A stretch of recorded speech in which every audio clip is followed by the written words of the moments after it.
சென்னை சென்னை வராது மெட்ராஸ் சென்னை இந்த ஊரு சென்னை இடம் பொண்டாட்டியை கொடுக்கணும் காலில் உள்ள மத்தெல்லாம் உட்காரலாம் அங்கே காலில் விழுப்பா முடியாப்பா சக்கரம் முடியாப்பா முடியாப்பா சென்னையப்பா உன்னுடைய குடும்பத்தை கருப்பசாமி சோதிச்சு பார்த்தனப்பா இன்றைய சூழ்நிலையில இந்த ஆலயத்துக்கு நான் கருப்பசாமி கடைசியா எப்படா வந்த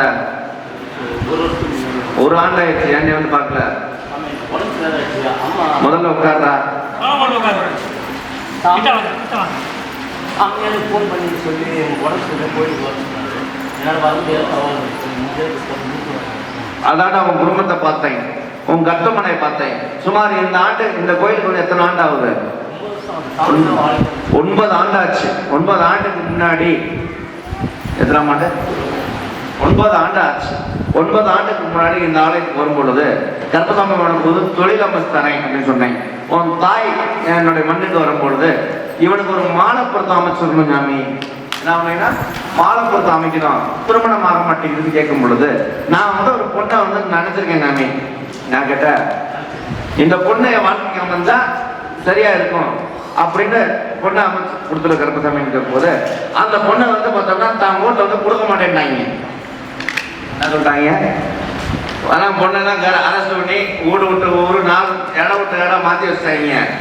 10 ஞாபகம் இருக்காடா? 9 ஆண்டுக்கு முன்னாடி இடத்த மாற்றி வச்சுட்டாங்க. அப்போ வந்து என் காலில் பத்துட்டு விழுந்தேன். எல்லாமே இதான் பொண்ணை காட்டல, கடைசியா பொண்ணை தூக்கிட்டாங்க. பொண்ணை கேட்டால் தர மாட்டேன்னாங்க. என்ன நம்புறியாடான்னு கேட்டேன். என்ன நம்புறியாடான்னு கேட்டேன். நான் நம்புறேன் சாமி, நான் தான் உனக்கு மாங்கலை எடுத்து தர போறேன். அதே பொண்ணு தான் வரப்போகுது. அவங்க அப்பா அம்மாவை போய் அந்த பொண்ணை கிளம்பி வரப்படான்னு சொல்லி விட்டாங்க. வந்தியா அப்படி காலில் வந்துட்டோயா போட. அதே பொண்ணை கிளம்பி வரப்பா, அதில் எந்த மாற்றமும் கிடையாது, மாலை எடுத்து கொடுத்துறேன்னு சொல்லி விட்டேன். அதே போல முதல் வாரிசு கொடுக்குறேன்னே, ஒரு ஆண் பையன் அமையமுடானே சொல்லிவிட்டேன். அப்புறம் மறுபடியும் நான் இன்னொரு குழந்தை கூட பொம்பளை குழந்தை 2 ஆண்டேன் எல்லாம் கொடுத்தேன். அப்போ கொஞ்சம் ஒரு 4 ஆண்டு 5 ஆண்டு இடையில அவனோட தொழிலில் ஒரு குழப்பம் வரமுடான்னு சொல்லிவிட்டேன்.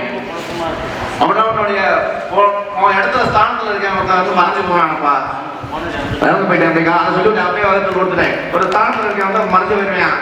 அது வந்து உனக்கு தொழில் வந்து இறங்கு முகமாக போயிரும்டா. அப்போ மாதம் நம்மளை வந்து கருப்பசாமி வந்து பார்க்கணும்ல. இப்போ உடம்பு உடல்நல சரியில்லாம ஒரு 7 மாதத்துக்கு முன்னாடி கருப்பசாமி என் கனவுல ஒரு உத்தரவு கொடுத்தாரு. டே அவனை உடனடியாக நீ கூப்பிட்டு பேசுறான்னாரு. அப்போ நான் கூப்பிட்டேன், கருப்பசாமி உன்னை கூப்பிட்டாருடா, உனக்கு வந்து ஒரு உடல் உபாதையில நீ ஆஸ்பத்திரிக்கு போகக்கூடிய சூழ்நிலை வருது. வந்துச்சாடா? 4 மாதத்துக்கு முன்னாடி சொல்லிட்டேன். இப்போ காலம் கொடுப்பா. அப்போ என்ன சொல்றாரு? சாமி சொல்றாரு, உடம்பு சரியா போயிருமாமே, பார்த்து கொடுவான். வந்துடா உடம்பு ஆஸ்பத்திரியில் படுத்தியா? 2 நாள் தள்ளிவிடியா? இனி கருப்பசாமி ஆபத்து இல்லாம காப்பாற்றி கொடுத்துறேன். இந்த ஆண்டு உனக்கு வந்து நல்லா ஓந்த ஆண்டா தொழில் ஸ்தானத்தில் அமைச்சு கொடுத்துறேன். வீடு வேணுமாடா? வீடு அமையணுமா? காலம் கொடுத்துடியா? அடுத்து இந்த ஆண்டு வீடு தரேன். காலம் தந்துட்டேன், வீடு தந்துறேன். கருப்பசாமி பட்டது தொடரும் போதுமாடா? பட்டது தொடரும். கருப்பசாமி உனக்கு தொட்டது தொடரும், பட்டது தொடரும். தொழில் அமையுது, வீடு வாசல் அமையுது, மன சங்கடம் இல்லாமல் வாழ வைக்கிறேன். நோய் நொடி இல்லாமல் பிள்ளைகளை காப்பாற்றி தரேன். தெளிவாப்பா, ஆரோக்கியத்தை கொடுத்துறேன். இந்த மரத்தில் சுற்றி போடுறாங்க பட்டது தொழிலோடு ஏக கருப்பசாமி